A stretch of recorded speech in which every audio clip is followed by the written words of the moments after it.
दिल्ली का चुनाव तो फेयर हुआ। अरविंद केजरीवाल ने अपनी हर प्रेस कॉन्फ्रेंस में कहा कि जो महाराष्ट्र में हुआ हम दिल्ली में नहीं होने देंगे। दिल्ली में तो धांधलीबाजी नहीं हुई। अच्छा हुआ कि आपने अपनी ओपनिंग स्टेटमेंट चंडीगढ़ के चुनाव से शुरू की।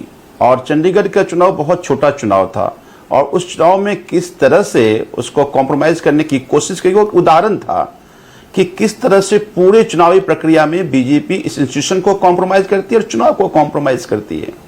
क्योंकि आपने दिल्ली के चुनाव का उदाहरण दिया और मैं भी दिल्ली से चौथी बार विधायक हूं, लगातार चुनाव लड़ा हूं, लेकिन पहली बार ऐसा हुआ दिल्ली में कि आप देखिए कि वोट काटे जा रहे थे। शिकायत कहां करेंगे? जाकर इलेक्शन कमीशन में। इलेक्शन कमीशन कार्रवाई नहीं कर रही है। खुलेआम नई दिल्ली के ही जो प्रत्याशी थे बीजेपी के, वो 1100 रुपए बांट रहे हैं, वो पकड़े गए, कैमरे में पकड़े गए, कोई कार्रवाई नहीं हुई। पुलिस पैसे बांट रही है, झुग्गियों में जाकर के एक रात पहले स्याही लगा दी जा रही है। आप शिकायत कहां करने जाएंगे? इलेक्शन कमीशन में। इलेक्शन कमीशन सुन नहीं रहा, पुलिस के पास जाएंगे, पुलिस इस काम को कर रही है। ठीक है, तो फिर इसका मतलब है कि आपने अपोजिशन को बेबस बना दिया ना। नहीं, सुप्रीम कोर्ट है इस देश में। ना आज से 2 दिन पहले ना संजीव झा, यहाँ पर स्टोरी खत्म नहीं होती। इस देश में सुप्रीम कोर्ट भी है, सर्वोच्च अदालत भी है। तो जाए। अब एक बात बताइए, सुप्रीम कोर्ट जाएंगे, बरसों चुनाव लड़ते रहेंगे, एक इलेक्शन पिटीशन बता दीजिए आप जिसका फैसला उसी चुनाव के टर्म में हो गया हो। एक पिटीशन बता दीजिए, आप तो पत्रकार हैं, नहीं होता फैसला, पता है सबको।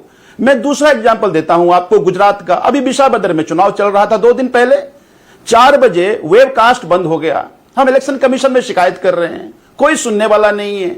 बिना वेबकास्ट के 2 घंटे पोल हुए, क्या उसकी जांच नहीं होनी चाहिए? देखिए, इलेक्शन कमीशन का स्वतंत्र होना और दिखना दोनों बात जरूरी है। और इसीलिए सुप्रीम कोर्ट के फैसले को पलट दिया गया ना। सुप्रीम कोर्ट ने कहा कि भाई एक सरकार का प्रतिनिधि, एक सीजीआई और अपोजिशन का क्यों कंट्रोल करना चाह रहे हैं? इसीलिए कंट्रोल करना चाह रहे हैं कि ये सारे काम कराएं। एक बात बताइए, लोकसभा 2024 का चुनाव था, फर्रुखाबाद एक कॉन्स्टिट्यूएंसी है यूपी में, 2700 वोट से बीजेपी प्रत्याशी जीते और वहां 32,000 वोट काट दिए गए।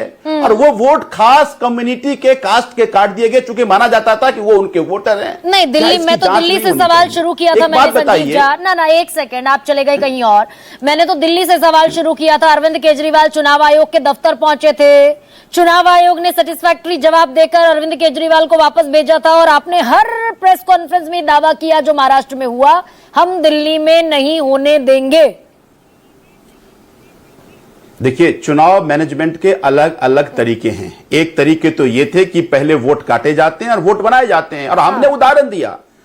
हर पार्टी का एक बीएलए होता है, एक बीएलए कोई 5 वोट ज्यादा काट नहीं सकता है। बीजेपी के एक बीएलए ने 1,500 2,000 वोट काटने, 18,000 वोट काटने के लिए दे दिया। और ये पूरे देश में होता है, हमने उसको रोकने की कोशिश करी। और आरटीआई मास्टर आपके सबसे बड़े नेता, उसी इलेक्शन ना संजीव जी, ये नहीं, आरटीआई मास्टर हैं आपके सबसे बड़े नेता, हर चीज पर आरटीआई लगाते हैं, हर चीज पर वो प्रेस कॉन्फ्रेंस करते हैं, इतनी बड़ी बात पर चुप रह गए। खैर, लेकिन विनोद